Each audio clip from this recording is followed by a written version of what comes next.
merci à nos musiciens qui ont ouvert cette soirée de belle manière. Ce sont au violon Alexander Ivanov et puis au violoncelle Viara Tultukova. Tous deux sont d'anciens boursiers du Fonds Katsarov et ils nous ont interprété du Vivaldi. C'était la sonate opus 2 numéro 8. On peut les applaudir encore une fois. Nous aurons la chance de les retrouver à 2 reprises encore tout au long de la soirée. Madame, Monsieur, bonsoir. Je vous souhaite la cordiale bienvenue à la cérémonie de remise du prix Konstantin Katsarov 2023. Je m'appelle Isabelle Falconier, je suis la directrice du Club suisse de la presse et j'ai le plaisir et l'honneur d'être ce soir votre maîtresse de cérémonie.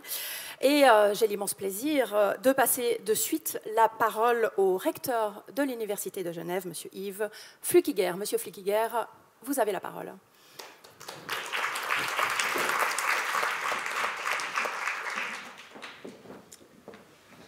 Monsieur l'ambassadeur de Bulgarie auprès des Nations Unies, monsieur le représentant de l'ambassade de Bulgarie à Berne, monsieur l'ancien recteur, mesdames et messieurs, chers collègues, c'est un immense plaisir pour moi en tant que recteur de l'Université de Genève de vous accueillir dans cet auditoire pour la remise du prix, premier prix Konstantin Katsarov qui sera remis ce soir. C'est un très grand plaisir de notre point de vue parce que comme vous le savez, ce prix est aussi à l'occasion de la célébration du 125e anniversaire de la naissance du professeur Katsarov, qui a enseigné le droit à l'université de Sofia de 1931 à 1951, puis qui a été privat de sang à la faculté de droit de l'université de Genève de 1963 à 1969. Et on lui doit la création de ce fonds Katsarovi qui a soutenu tellement de boursiers et de boursières d'excellence, et on l'a vu tout à l'heure avec cette magnifique illustration musicale qui a été fournie par 2 anciens boursiers du fonds Katsarovi. La mission de ce fonds Katsarov, faut-il le rappeler, est en particulier d'octroyer des bourses et des subsides à des étudiants bulgares qui désirent poursuivre leurs études en Suisse, ainsi que d'accorder des soutiens à des initiatives qui favorisent le rapprochement de la Bulgarie et de la Suisse. C'est dans le cadre de cette mission que le comité du fonds Katsarovi a décidé de mettre à disposition un financement de lancement, ce qu'on appelle parfois le seed funding, pour l'élaboration de projets de recherche collaborative qui associent au moins un partenaire qui réside en Suisse et un autre qui réside en Bulgarie. Ce mécanisme de seed funding permet de préparer des projets de recherche plus ambitieux qui sont ensuite soumis à des agences de financement telles que le Fonds national suisse de la recherche scientifique ou encore au Fonds européen Horizon Europe. Même si la Suisse n'en fait pas encore partie, on peut espérer que dans les prochains mois, cette question sera très rapidement résolue et qu'on aura de nouveau l'occasion de postuler à ces fonds de Horizon Europe qui sont aussi tellement importants pour l'avenir de notre place scientifique en Suisse. Ce financement peut être aussi utilisé pour des courtes visites de chercheuses et de chercheurs bulgares en Suisse ou à l'inverse, de chercheuses et de chercheurs suisses qui vont faire des séjours en Bulgarie. Ceci, évidemment, favorise les collaborations entre nos 2 pays et c'est évidemment une mission de notre université que de pouvoir étendre ces partenariats non seulement vers l'Europe, mais vers l'ensemble des pays tels que la Bulgarie. Le fonds a soutenu plus de 300 personnes depuis sa création à environ 55 ans. Et je suis vraiment heureux de pouvoir célébrer cette première attribution du prix Katsarov à l'occasion de cette célébration de ce 125e anniversaire de la naissance de M. Konstantin Katsarov. Et j'aimerais remercier évidemment toutes les personnes qui participent à ce fonds Katsarovi, notamment son président et sa vice-présidente. Puis je me réjouis de cette soirée. Je n'aurai pas malheureusement l'occasion d'y assister en totalité puisque l'avis de recteur veut qu'on passe d'une manifestation à l'autre. Et donc on m'attend vers 19h30 pour un autre événement aussi important sur le changement climatique. Et j'aurai malheureusement devoir vous quitter assez rapidement. Mais j'aimerais encore une fois vous souhaiter une excellente soirée et remercier l'ensemble des représentants du fonds Katsarovi pour cette générosité à l'égard de l'Université de Genève et pour l'attribution de ce prix à M. Kospelinov. Merci beaucoup et très bonne soirée à toutes et à tous. Monsieur le recteur, merci. J'ai l'immense plaisir maintenant de passer la parole au président du Fonds Katsarov, monsieur Jean-Claude Nicole. Par ailleurs, homme de presse et écrivain. Voilà. Merci à vous de nous faire l'honneur d'être parmi nous aujourd'hui. Voilà. Voilà. Je vais tout de suite vous accompagner. Voilà. Merci. Voilà. Et voilà. La parole est à vous, Monsieur le Président du Fonds Katsarov. C'est un privilège, Monsieur le recteur de l'Université de Genève, de pouvoir vivre cet événement dans votre université. Et c'est pourquoi j'ai d'emblée à cœur de vous en remercier très chaleureusement. Et je tiens à souligner l'efficacité extraordinaire de la collaboration qui s'est nouée entre votre service de communication et notre secrétaire général. C'est à cet effort commun que nous devons de pouvoir maintenant, comme nous le faisons, entourer notre hôte d'honneur, Georgi Gospodinov. Mesdames et messieurs, il n'est pas possible d'ouvrir ces propos sans mentionner la personnalité de Constantin Katsarov. Il est de ceux qui laissent sur cette terre une trace de leur partage et de leur passage. Constantin Katsarov est né à Sofia en 1898. Il a obtenu son doctorat en droit à Berne en 1920 et de retour au pays, il trouve une Bulgarie abattue après la défaite subie aux côtés de l'Allemagne. Ça va le déterminer avec d'autant plus de conviction de lancer sa vie professionnelle. Il ouvre une étude d'avocat, il inaugure une pratique de conseil en propriété industrielle, il multiplie les publications consacrées à ses études juridiques, il participe à de nombreux congrès internationaux et il se voit attribuer à la grande université de Sofia, Sant Kliment Ohridski, la chaire de droit commercial. Entre-temps, il s'est marié et il a eu la chance de trouver une épouse admirable, Zinovia, qui sera toujours pour lui une source inaltérable de confiance et d'affection. Et comme j'ai eu dans ma vie cette même chance, je vous parle en connaissance de cause. Qu'est-ce qui pouvait contrarier un parcours aussi impeccable? Des petits ennuis de santé, car il est faible des poumons, mais ce n'est rien à côté du cataclysme qu'a été le déclenchement et l'issue de la Seconde Guerre mondiale pour des millions de citoyens des pays de l'Est. La Bulgarie était du mauvais côté et le professeur Constantin Katsarov avait eu d'innombrables contacts avec des entreprises allemandes, françaises, britanniques, américaines. Il avait même, pensez donc, loué des locaux à la légation suisse à Sofia. C'était un candidat potentiel à l'accusation d'avoir travaillé à la solde de puissances ennemies. Et depuis 1945, il est assigné à résidence.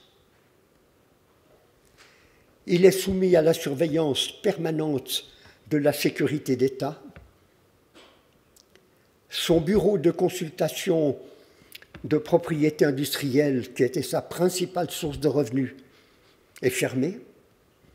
3/4 de ses biens, qui étaient importants, ceux qui avaient été procurés par ses activités, sont saisis. Et puis, en 1953. Il est condamné par le tribunal du peuple à 15 ans d'emprisonnement. Jugement confirmé par la Cour suprême. C'est alors que se produit un miracle. Le président de la Cour suprême requiert de l'Assemblée nationale de surveillance des appels qu'elle procède à un réexamen du jugement ayant condamné Constantin Kazarov. Et à l'issue de ce réexamen, il est constaté qu'il n'y avait aucune preuve contre lui, que le jugement était contraire à la loi. Il est donc annulé. Constantin Kazarov est réhabilité. Pour lui, cette victoire morale a une valeur incomparable. Malheureusement, sa santé, notamment en prison, s'est dégradée. Alors il obtient l'autorisation de venir en Suisse pour s'y faire soigner.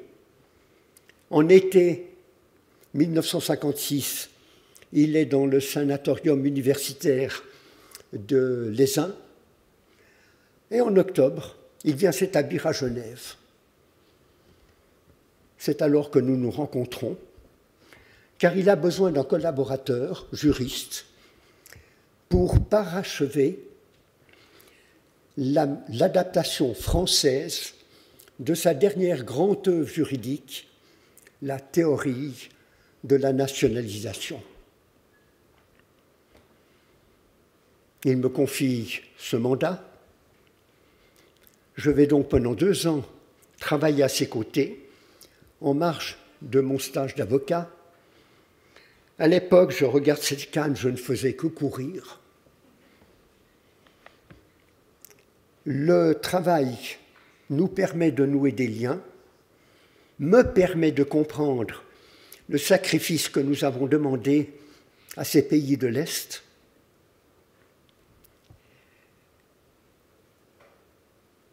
Et c'est alors que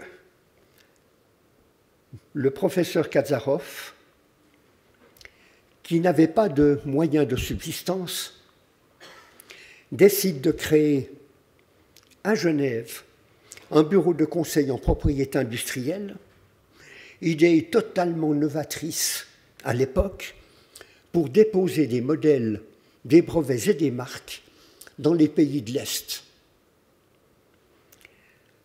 Cette initiative se heurte à un obstacle. Il ne peut pas le faire sous son nom, car son épouse n'a pas reçu l'autorisation de quitter la Bulgarie. Alors il me demande si j'accepte de lui prêter mon nom, et je donne mon accord, après quelques hésitations, parce que vous pouvez imaginer le risque que cela comportait. L'activité, c'est le début de la seconde vie professionnelle de Constantin Kazarov, qu'il mène comme la première, avec une efficacité, un sens entrepreneurial extraordinaire.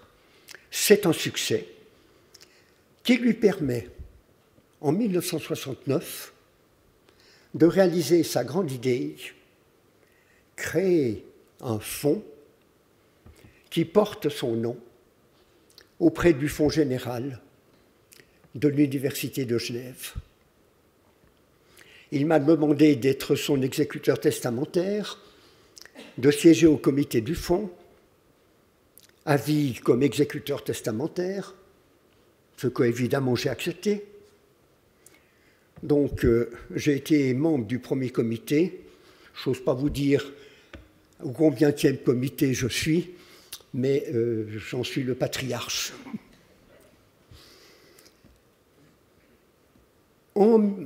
Entre-temps, il avait pu faire venir son épouse, ce qui avait réglé sa situation sur le plan de l'exploitation de son bureau de conseil.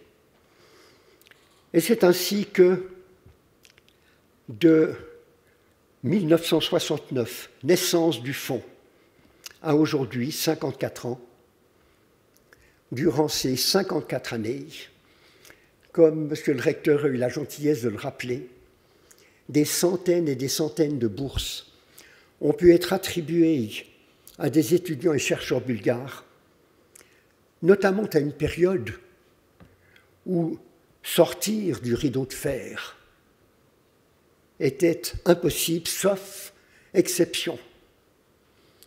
Et le fait que des étudiants viennent en Suisse et retournent ensuite en Bulgarie était justement au nombre des exceptions. Nous avons développé des soutiens à des publications et initiatives bulgaro-suisses. Nous avons créé des financements pour lancer des projets coopératifs entre la Bulgarie et la Suisse. Et puis, dernière initiative, le comité a décidé de créer, pour le 125e anniversaire du professeur Kazarov, un prix qui serait décerné chaque année à une personne dont le mérite aurait été reconnu comme revêtant une valeur sortant de l'ordinaire pour la Bulgarie, qui n'avait jamais cessé d'être la patrie de Constantin Kazarov. C'est en 2023 la première édition de ce prix. À l'unanimité, le comité a désigné comme lauréat Georgi Gospodinov. Mesdames et messieurs, j'espère, mais je crois, que s'il était parmi nous maintenant, Constantin Kazarov serait fier du chemin parcouru par sa fondation et heureux que Georgi Gospodinov ait été désigné comme premier lauréat. Je vous remercie de votre présence et de votre attention.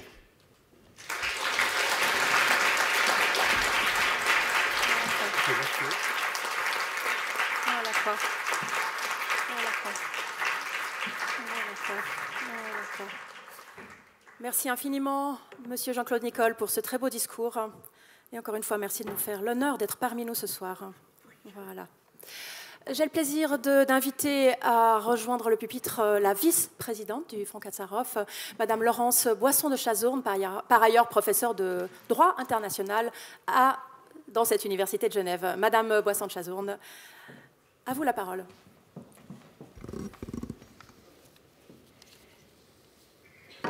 Monsieur le recteur, messieurs les ambassadeurs, monsieur le président, mesdames et messieurs, chers collègues,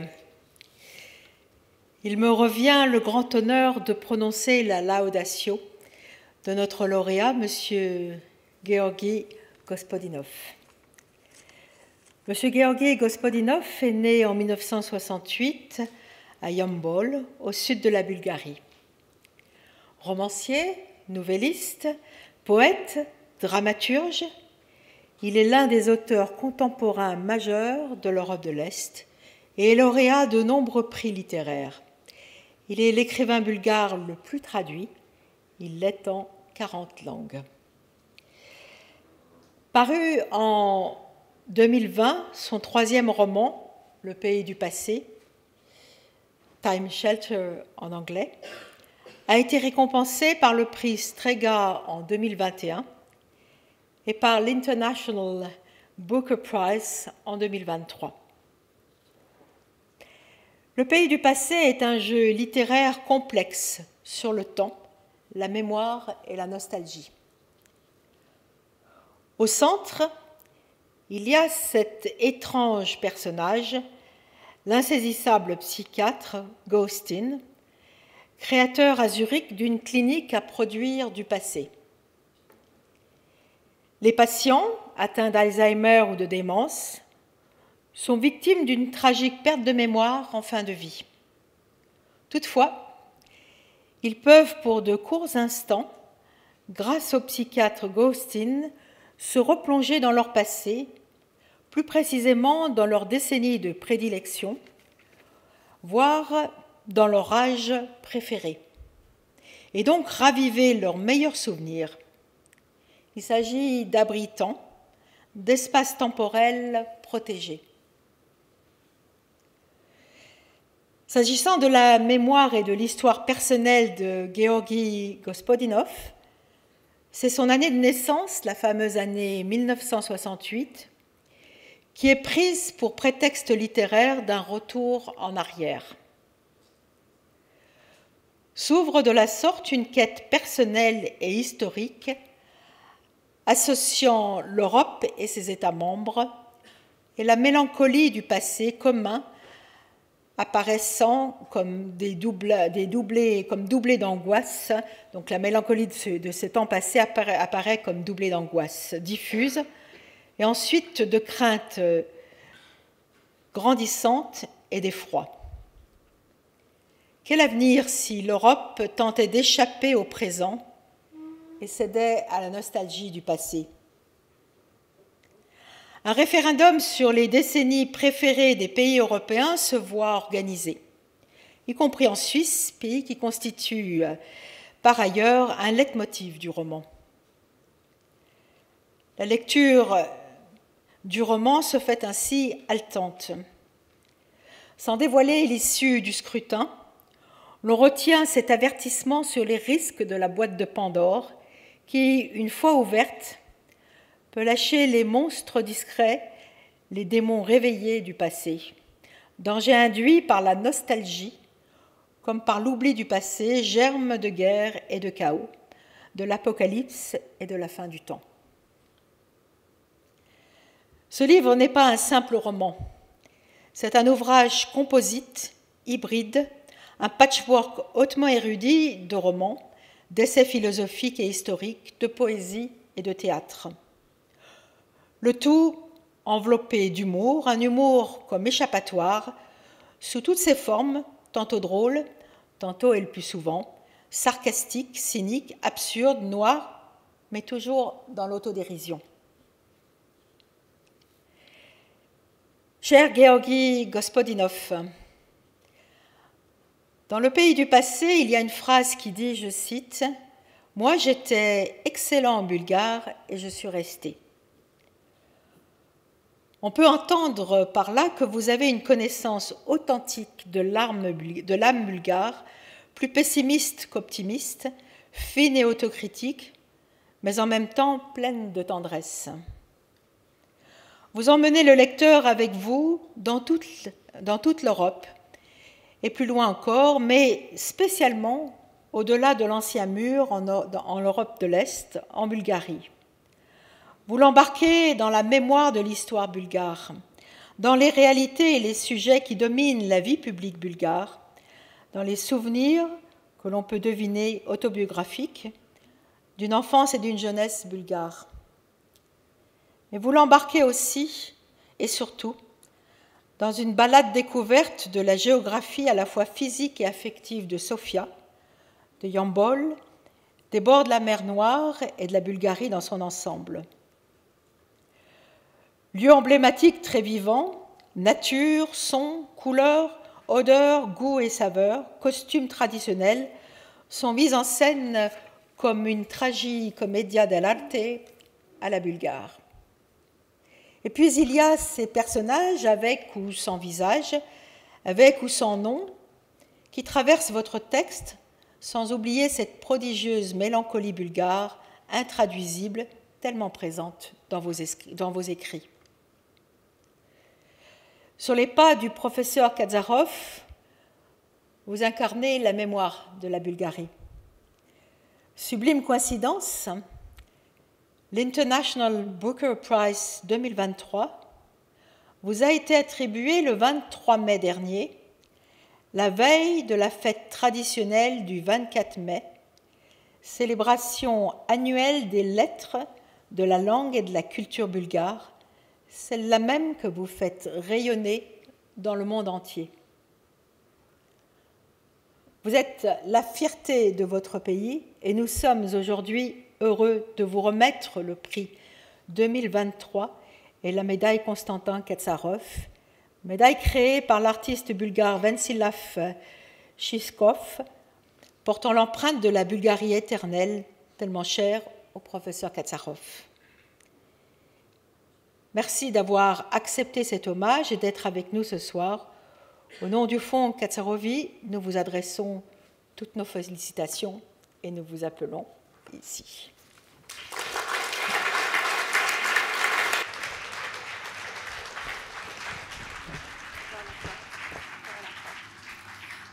Alors, j'invite le président du Fonds Katsarov. On va s'avancer devant le pupitre à remettre le prix. Voilà. We're going to just in front of the pupitre. Voilà. Monsieur Nicole, je vous donne la médaille à remettre. C'est le professeur Katsarov. Voici sa médaille. Voilà quoi. Voilà quoi. Vous voulez dire peut-être un mot avec le... Voilà quoi. Cette médaille a été créée par un artiste bulgare, fondue en Bulgarie, et pour nous, elle concrétise le visage du professeur tel que nous l'avons connu lorsqu'il était au sein de sa fondation, son fonds à Genève. On est heureux de vous le remettre. Et on souhaite que vous puissiez continuer votre œuvre littéraire comme vous l'avez menée jusqu'à maintenant. Merci. Merci beaucoup. Merci. Je vous invite à... On va faire une... We'll take a picture. Vous pouvez vous rapprocher, entourer Monsieur Gaspadinov. Voilà, pour quelques instants de photo.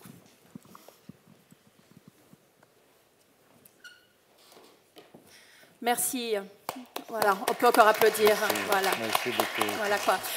Alors, Madame Boisson de Chazourne et Monsieur Nicole peuvent retourner s'asseoir.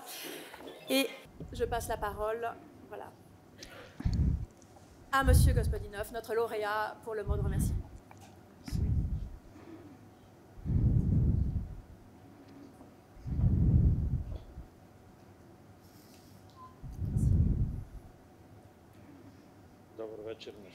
Bonsoir à tout le monde. Je vais parler en bulgare parce que le prix que je reçois est au nom d'un très grand bulgare. Je remercie pour ce prix, Monsieur le Président du Fonds Katsarov. Pour moi, c'est un honneur, et ceci à plusieurs titres. Premièrement, parce que c'est la première remise de ce prix très important. Deuxièmement, parce que c'est un prix de la part d'un fonds qui est instauré par un bulgare, qui était un très grand juriste, une très grande personnalité en Bulgarie. Il a fait du temps en prison après la Deuxième Guerre mondiale, le 9 septembre 1944. Et après être venu ici en Suisse, il est redevenu une grande personnalité, un grand juriste, un enseignant, un auteur et quelqu'un qui encourage les jeunes, lequel en 1969 crée cette fondation, laquelle continue d'encourager et donner des chances à des jeunes bulgares. Être une grande personnalité dans deux pays bien différents l'un de l'autre, comme la Bulgarie et la Suisse, signifie que lorsque on a un cœur et on prend la décision de faire du bien, les limites de langue, d'espace et d'endroit n'existent plus. Ce prix me donne également plusieurs autres raisons d'être heureux. Lorsque j'ai reçu le Booker Prize cette année, je me suis réjoui surtout à cause du fait que même de petites littératures et de petites langues peuvent produire des livres qui parlent des grandes choses. Dans une certaine mesure, c'est le sens de ce même prix pour encourager des personnes qui viennent de l'ancienne Europe de l'Est, comme mon pays, qui très souvent se trouvait du mauvais côté. Malgré tout cela, elle a réussi à survivre. Pour moi, c'est très important de recevoir ce prix ici en Suisse, parce que c'est ici même que j'ai écrit mon roman, Le pays du passé, et c'est pour ça que ce pays fait partie de ce roman. C'est Genève, c'est la ville où Katsarov a passé une partie de sa jeunesse.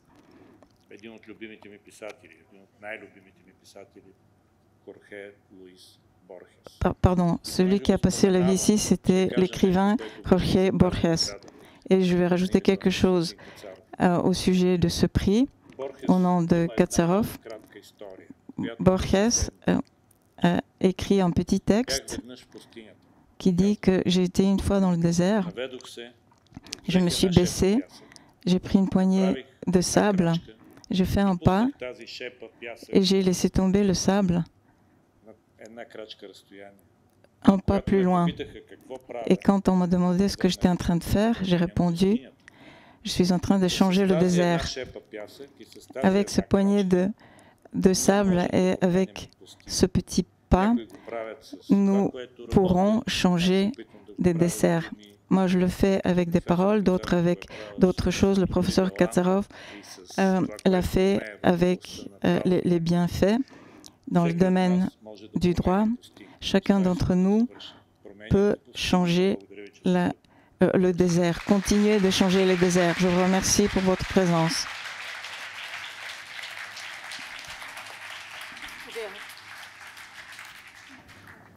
Merci pour ce très très beau discours, Georgi Gospodinov. Nous allons avoir droit à un nouvel intermède musical avant le moment d'échange avec notre lauréat. Nous retrouvons le violoniste Alexandar Ivanak, et qui va nous interpréter de la musique d'un compositeur bulgare, Marin Goleminov. De ce compositeur bulgare du XXe siècle, ça sera une petite suite pour violon seul en deux parties. La première s'appelle Le chagrin de la jeune fille et la seconde Danse folklorique. Alexandar Ivanov, c'est à vous.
Alexandar, merci de nous avoir fait entendre le compositeur bulgare Marin Goleminov. Et maintenant, j'invite M. Gospodinov à me rejoindre sur scène pour un moment d'échange.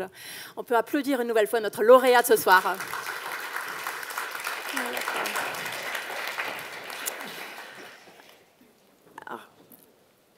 Alors, monsieur Gospodinov, vraiment ravi de cet échange. Est-ce que est-ce que la traduction fonctionne?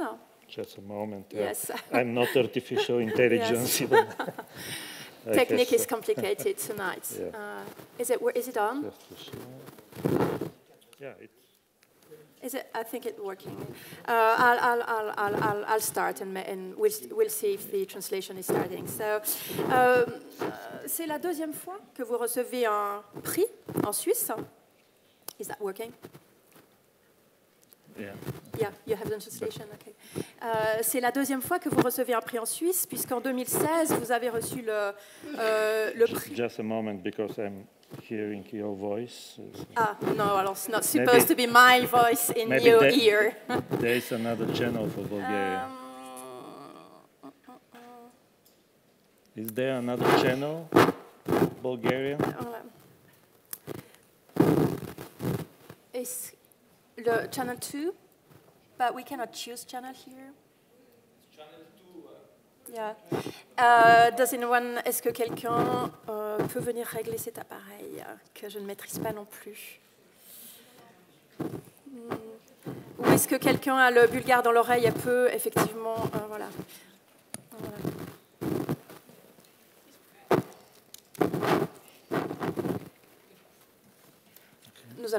Nous allons commencer. Alors, donc c'est la deuxième fois. Just give me a sign if you hear Bulgarian. C'est la deuxième fois que vous recevez un prix en Suisse, puisqu'en 2016, vous avez reçu le prix de littérature de la Fondation Jan Michalski pour votre deuxième roman, Physique de la mélancolie.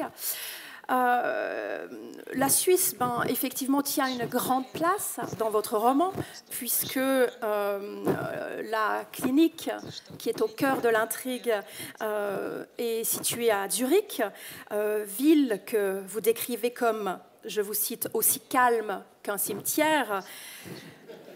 Je continue à vous citer une ville dans laquelle il fait bon vivre et plus encore mourir. Il ne s'agit pas de Genève. Une ville où l'on, je cite, s'ennuie. La Suisse cultive sa part de nostalgie, évidemment. Mais quelle est votre vision de notre pays, la Suisse, pays évidemment choisi par Katsarov dès 1956? Parlez-nous de nous.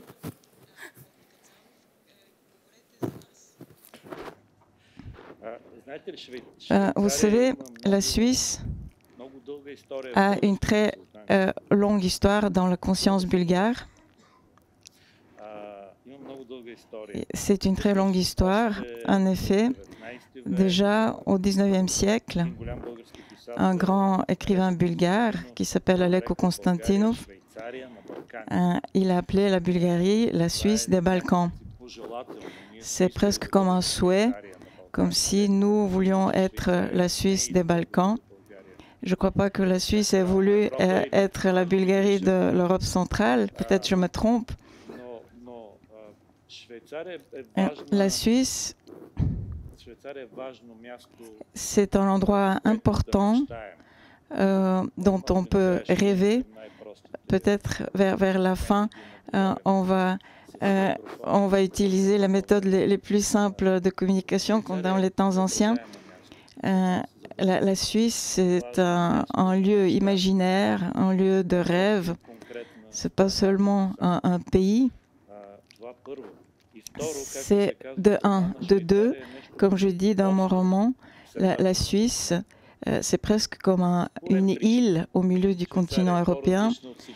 La Suisse est un peu plus différente que d'autres pays européens. Elle a ses propres lois, elle a une appartenance culturelle à elle-même et c'est une non-appartenance. La Suisse, c'est la Suisse, c'est une île au cœur de l'Europe. Et ceci en fait un lieu très important. Quand je suis venue en Suisse pour la première fois, j'ai senti comme si je revenais vers mon enfance dans les villages idéalisés bulgares, l'enfance bulgare idéalisée. Je me suis sentie, je suppose que le professeur Katsarov s'est senti de la même manière, se rapprocher de sa propre enfance. Cette enfance bulgare, c'est une sensation très particulière. Est-ce que vous êtes aussi venu, est-ce que vous avez aussi choisi Zurich comme lieu... Pardon, je crois effectivement que... Est-ce que vous avez également choisi Zurich comme lieu central d'une grande partie de l'intrigue à cause de certains des écrivains que vous citez, Joyce, Thomas Mann?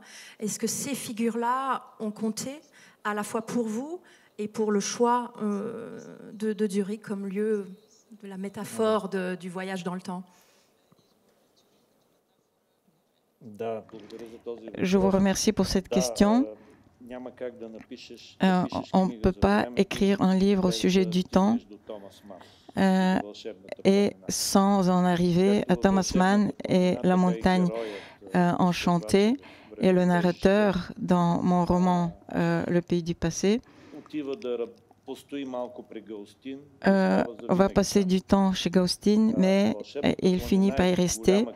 Et la montagne magique, enchantée, c'est un grand livre, mais tu reviens tout le temps, même si parfois tu n'es pas d'accord avec ce qui est écrit et tu peux en discuter, mais c'est un livre incontournable. Et pour moi, ce livre était très important. Ce livre était à côté de moi sur mon bureau. Zurich est important également pour une autre personne liée au temps, Albert Einstein, et ce qui fait de la Suisse aussi un pays important.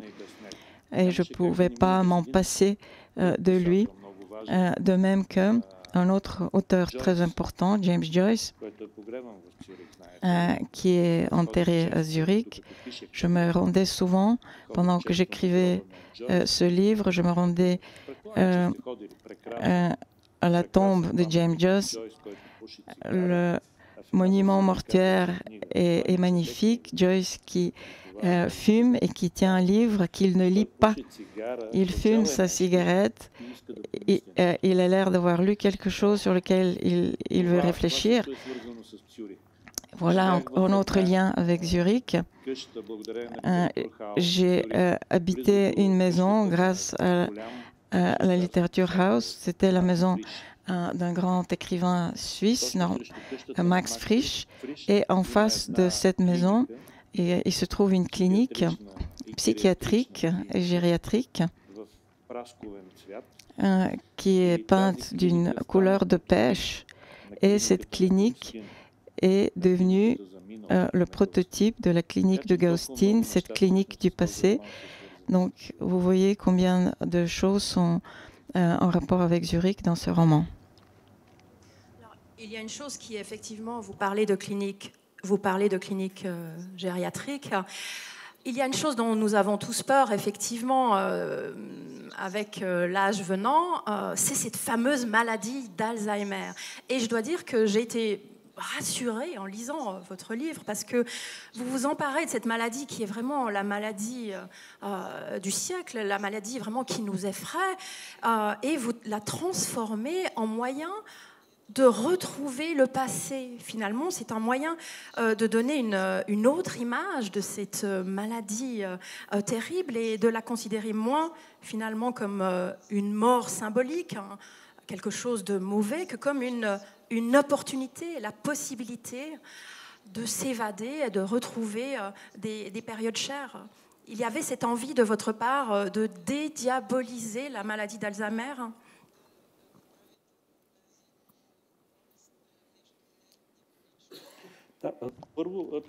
Premièrement, la maladie est quelque chose de très concret comme la perte de mémoire, quelque chose lequel malheureusement sera devant nous de plus en plus souvent. C'est une maladie qui se répand très rapidement. Après avoir écrit ce livre, En tant qu'hypocondrien, je suis allée discuter avec un ami qui était neurologue et je lui ai dit, tu vois, je commence à oublier quelque chose. Lorsque j'écrivais ce livre, j'ai fait des recherches sur la perte de mémoire en général. Et savez-vous, la perte de mémoire est quelque chose qui est profondément humain. C'est pour cela que nous ne devons pas le prendre. C'est quelque chose qui fait peur, mais ce n'est pas un monstre. Parce que nous perdons notre mémoire très souvent et justement nous écrivons nos histoires parce que nous ne retenons pas très bien les choses. Une fois de plus, je vais me référer à Borges et une nouvelle dont le personnage peut mémoriser tout, mais il n'a pas d'imagination parce que vous avez besoin d'espace vide pour remplir avec votre imagination. Oublier fait partie du processus de création et ainsi on commence à créer des choses dont on ne se souvient plus et c'est ainsi on développe son imagination. Dans mon roman, la perte de mémoire, c'est une métaphore. Dans une certaine mesure, c'est une métaphore politique. C'est une métaphore du quotidien. Grâce à la grande quantité d'informations, nous commençons à oublier plus facilement également. Nous nous trouvons dans un labyrinthe dans lequel le problème n'est pas qu'il n'y a pas d'issue, mais le problème, c'est qu'il y a beaucoup trop d'issues. Nous avons trop d'informations. Cette information ne nous donne pas la lenteur dont nous avons besoin pour former une profonde mémoire. Il y a des mémoires plus profondes, des mémoires rapides, et je dirais tout de suite que pendant qu'on déroule la page de l'ordinateur ou le téléphone, cette mémoire est totalement différente de la mémoire qu'on développe lorsqu'on lit un livre. Dans les deux cas, nous lisons, mais la mémoire que nous développons est différente. Et aussi, ce dont nous sommes témoins aujourd'hui dans le monde est lié à la perte de mémoire. C'est comme si nous revivons la période de 1939, la Deuxième Guerre mondiale, les guerres d'antan, nous les répétons comme si nous les avions déjà oubliées ou peut-être parce que justement nous les avons oubliées. Alors, ce thème de la mémoire, qui va souvent de pair avec le thème de la nostalgie, chez vous, est vraiment un de vos thèmes de prédilection. Votre Physique de la mélancolie, votre deuxième roman, mêlait déjà mémoire collective et mémoire individuelle. Alors, comment vous est venue cette obsession, peut-on dire, pour ce thème ?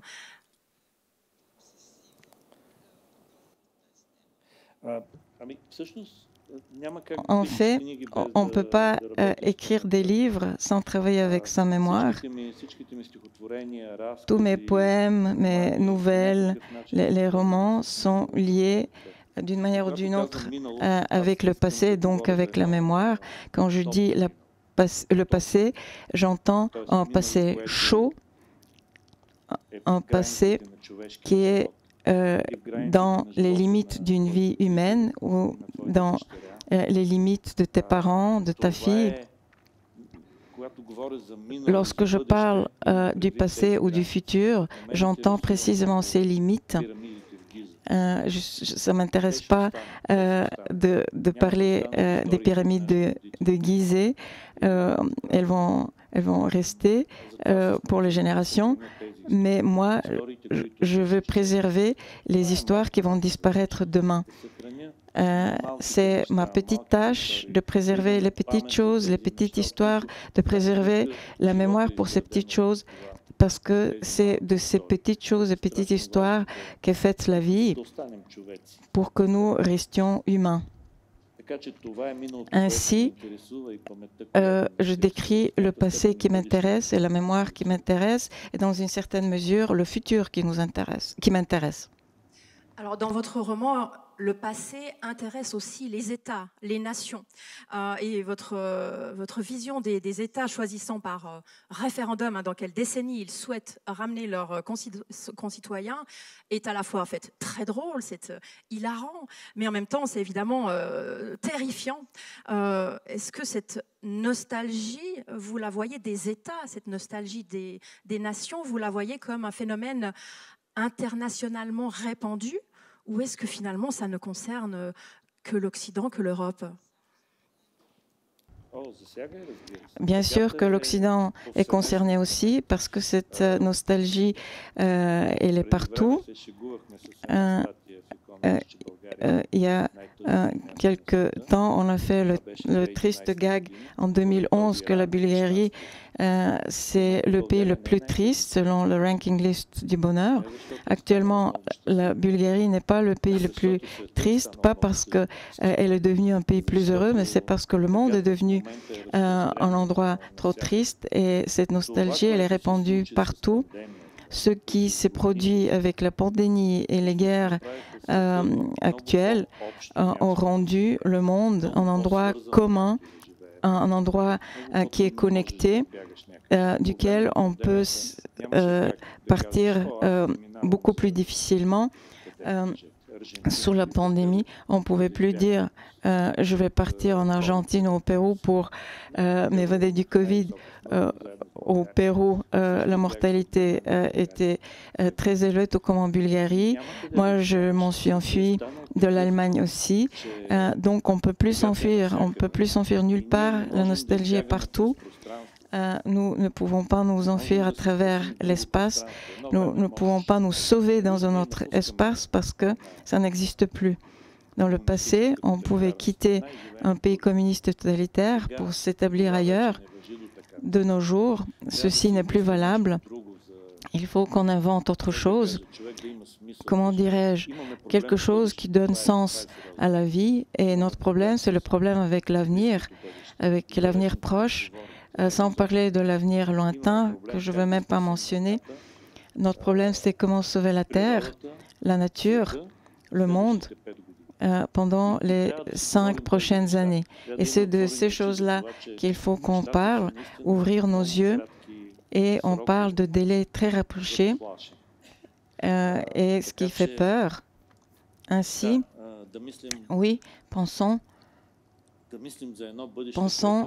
à un avenir qui est dans les limites d'une vie humaine, dans les limites de la vie de nos enfants.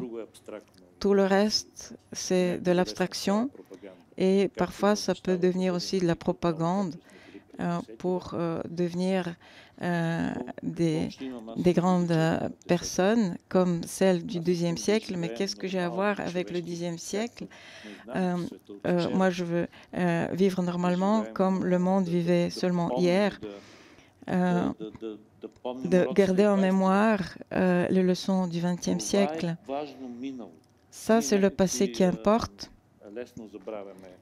Un passé que nous oublions très facilement. Et peut-être toutes les personnes ici présentes sont nées au XXe siècle, donc nous nous souvenons du XXe siècle, les écrivains du XXe siècle. Toutes ces choses continuent d'avoir une importance. Même si vous vous tournez vers le futur, j'ai envie de vous demander, dans votre clinique imaginaire, dans la clinique du professeur psychiatre Gostin, quelle époque demanderiez-vous? Celle de votre enfance ou une autre? Si vous me demandez si moi-même je fais un référendum que je veux gagner, laquelle décennie je choisirais?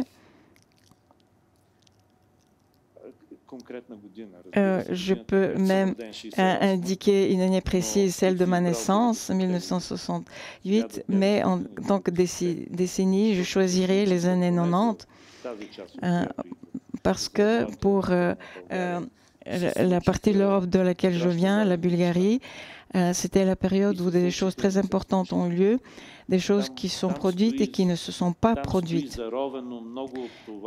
Il y a beaucoup de choses ensevelies là-bas, des choses que nous voudrions qu'elles se passent, des choses que nous voudrions réparer, que nous n'avons pas pu faire dans les années 90. C'était la décennie. Maintenant, je me rends compte, à cette époque, j'avais 20 ans, donc c'est normal que j'éprouve de la nostalgie pour cette période. Quant au référendum, l'idée m'est venue parce que chaque pays de l'Europe qui est mécontent de ce qui se passe actuellement, et ils veulent faire un référendum. Et donc, quand j'ai eu cette idée, deux pays m'ont inspiré. L'un, c'était la Suisse, et l'autre, c'était la Grande-Bretagne. Il n'y a pas de personnes insulaires ici. Ça, c'était mon inspiration objective liée au Brexit, et c'était un référendum lié au passé. Je ne vais pas plonger davantage, mais comme on parle de référendum, je ne peux pas m'empêcher de mentionner ces deux pays. Vous êtes un fantastique raconteur d'histoires. Est-ce que écrire, raconter des histoires, est-ce que c'était votre rêve d'enfant ou de jeune homme de 20 ans déjà? Vous avez fait des études de lettres à l'université de Sofia. Très tôt, vous êtes devenu rédacteur en chef d'un journal littéraire et conseiller éditorial dans une maison de poésie, la même maison de poésie qui a édité vos premiers recueils de poésie. Alors, est-ce que écrire, vous êtes tombé dedans tout petit?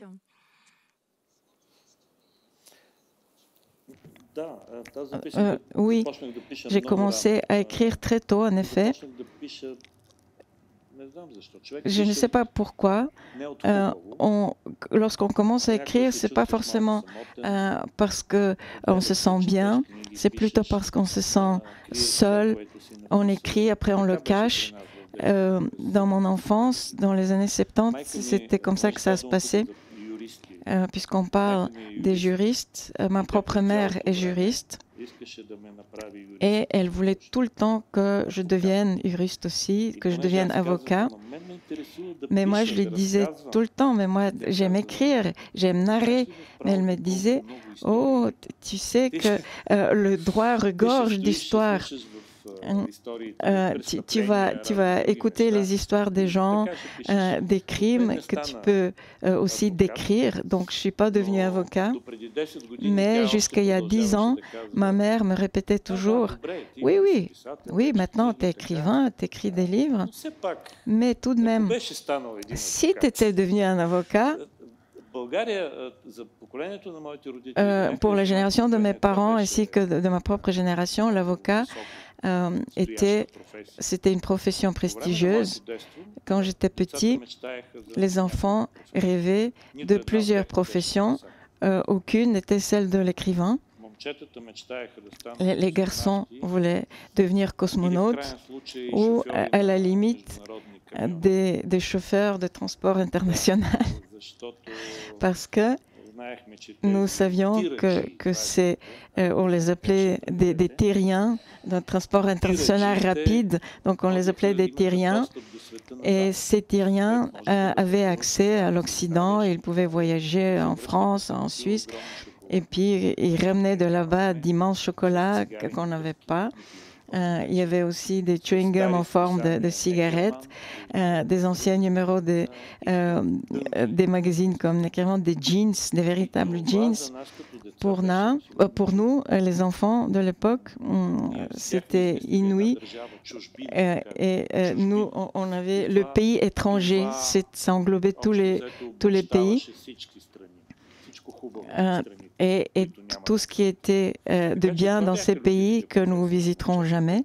C'était ça les professions dont les garçons rêvaient. Quant à écrire, c'était un tout petit peu marginalisé, il n'est pas comme les autres. Mais moi, c'était exactement ça qui m'intéressait. J'ai publié mon premier poème quand j'avais 10 ans. Je me souviens même de l'argent que j'ai reçu. Par la suite, je n'ai plus rien gagné, mais pour mon premier poème, j'ai gagné une petite somme, et c'est ça qui est important pour un enfant. Et c'est des choses qui sont restées importantes pour moi. Donc, j'écris de la poésie encore maintenant, j'écris des nouvelles, des recueils Et j'ai un livret d'opéra également, les 3 romans, donc j'écris dans des genres différents.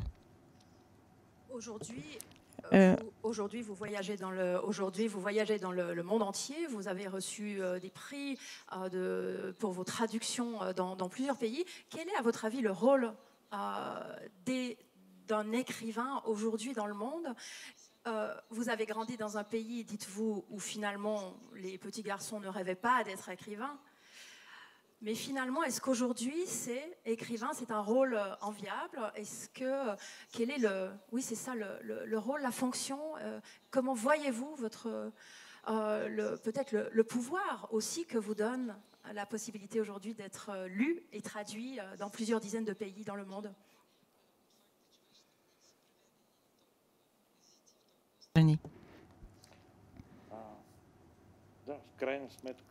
En fin de compte,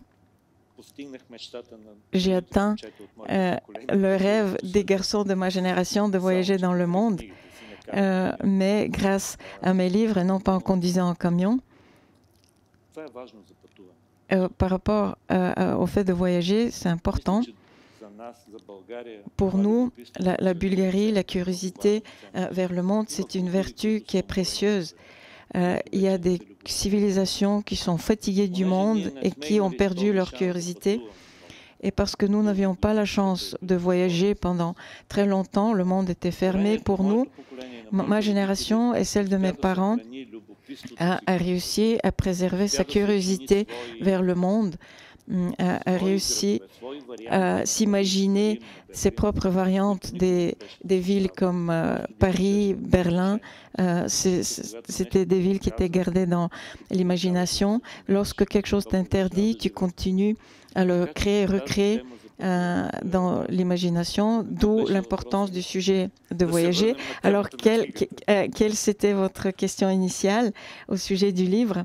C'était sur comment vous voyez finalement le rôle d'un écrivain aujourd'hui, la manière dont aujourd'hui les écrivains sont-ils écoutés?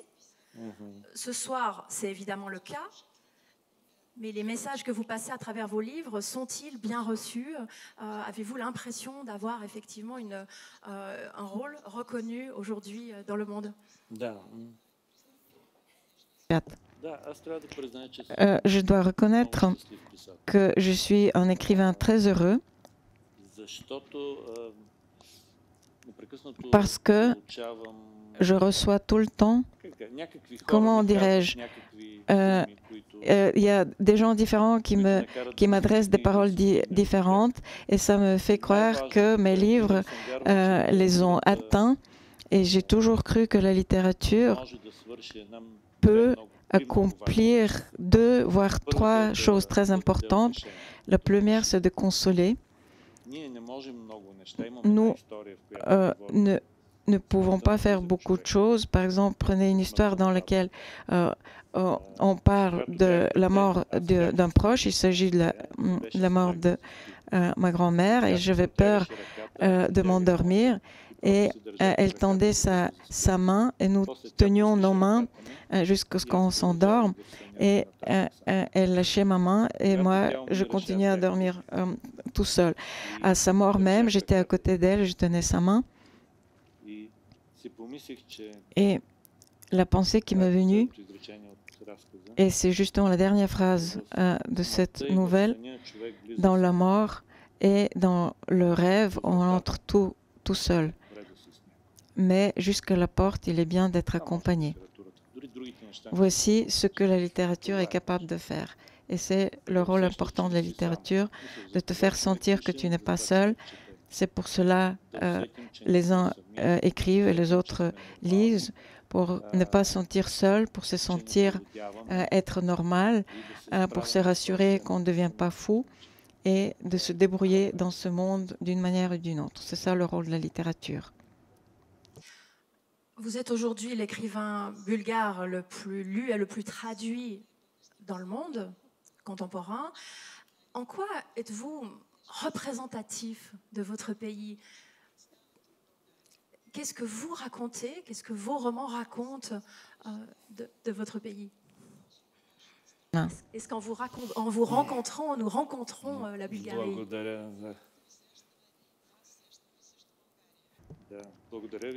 Je vous remercie de ces beaux mots. Donc maintenant, j'ai de quoi dire à ma mère, tu vois, c'est bien que je ne sois pas devenu un juriste.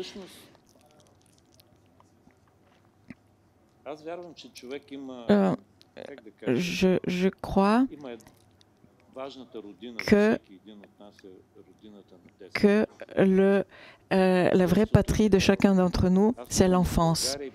Moi, je viens de la Bulgarie et je raconte mon enfance bulgare quelque part. Mais si vous lisez, vous, les Suisses, si vous lisez, si vous ressentez quelque chose de commun, donc nous avons une même patrie, la patrie de notre enfance.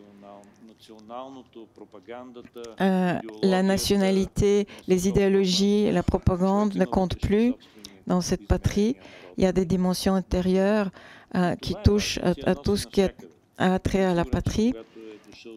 Je suis sûre que lorsque le professeur Katsarov s'établit en Suisse, il a fait venir sa propre Bulgarie ici.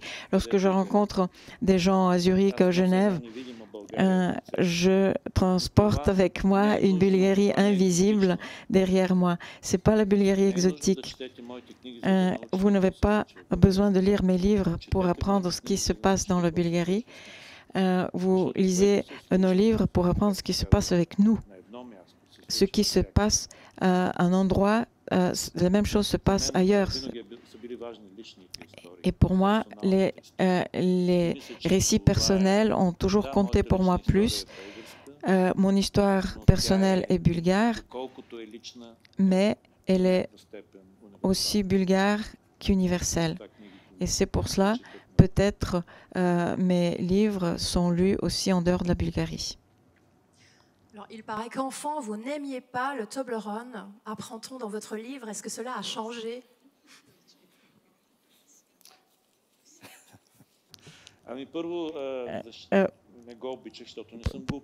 Premièrement, comment je peux l'aimer quand je ne l'avais jamais goûté?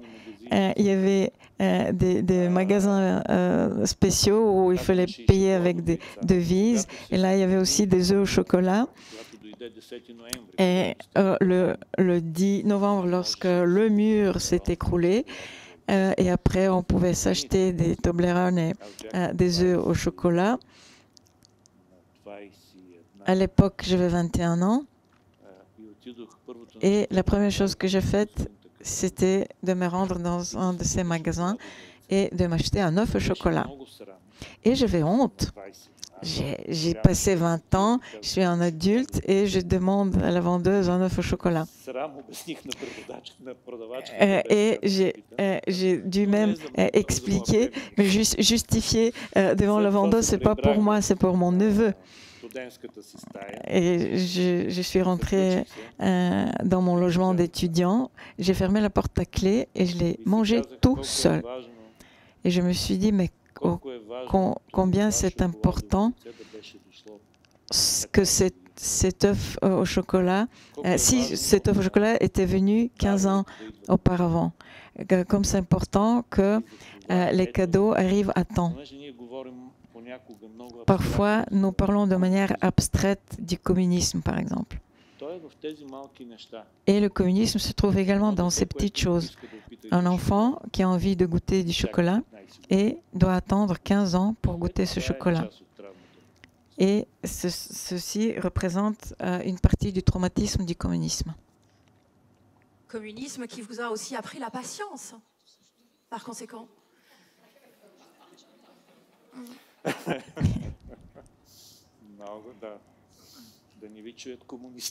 Oui, j'espère que les communistes ne vont pas vous entendre.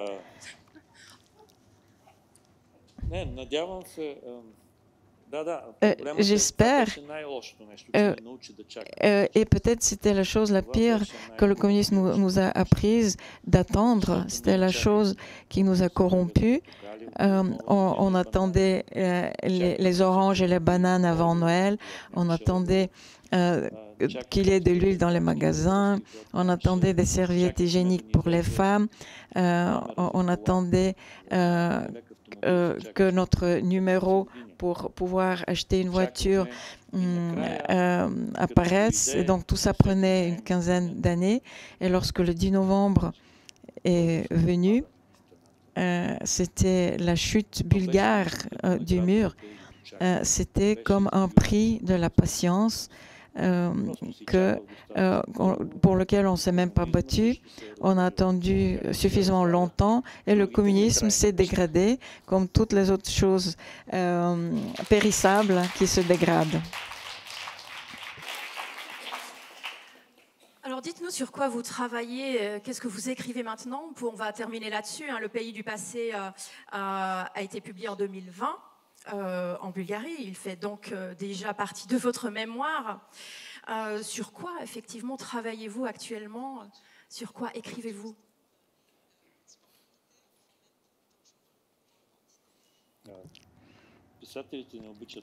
Les écrivains n'aiment pas cette question, moi non plus.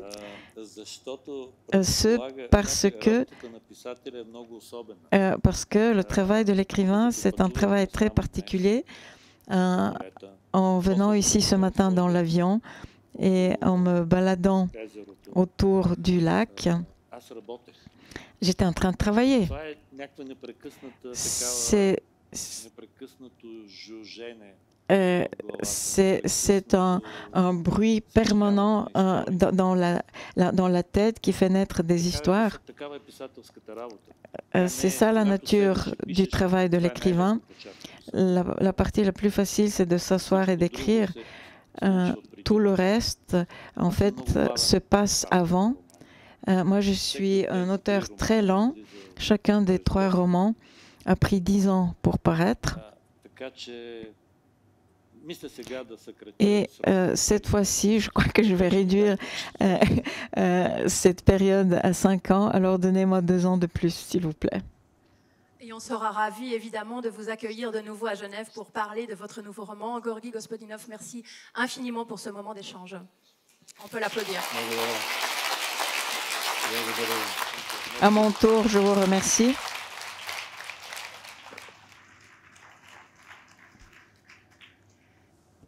Et nous pouvons y aller avec notre 3e intermède musical. Nous retrouverons violoncelle.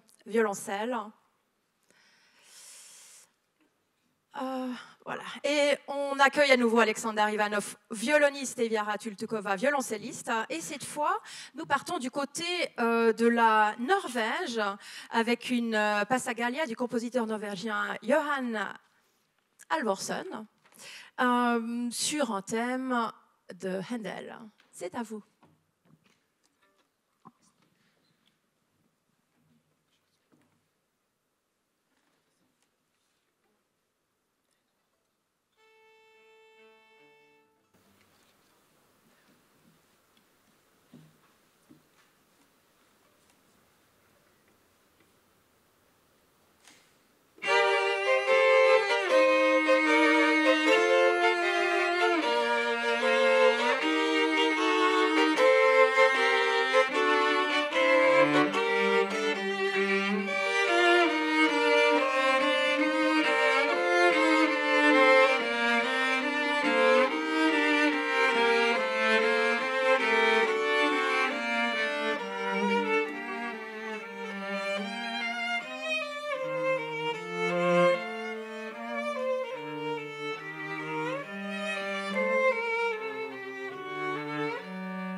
Alexander et Viara, merci infiniment pour cette Passagalia norvégienne finale. C'était fantastique. Madame, monsieur, nous arrivons au terme de cette cérémonie de remise du prix Konstantin Katsarov 2023. Deux choses vous attendent à l'étage au-dessus, soit au Ré, le cocktail offert par l'Université de Genève, et puis notre auteur lauréat du jour, Gorgi Gospodinov, en dédicace. Merci à la librairie Payot pour sa présence ce soir. Ne repartez pas sans Le Pays du Passé, donc paru en traduction aux éditions Gallimard. C'est un livre merveilleux. Encore bravo et merci à notre lauréat, madame, monsieur. Merci pour votre attention.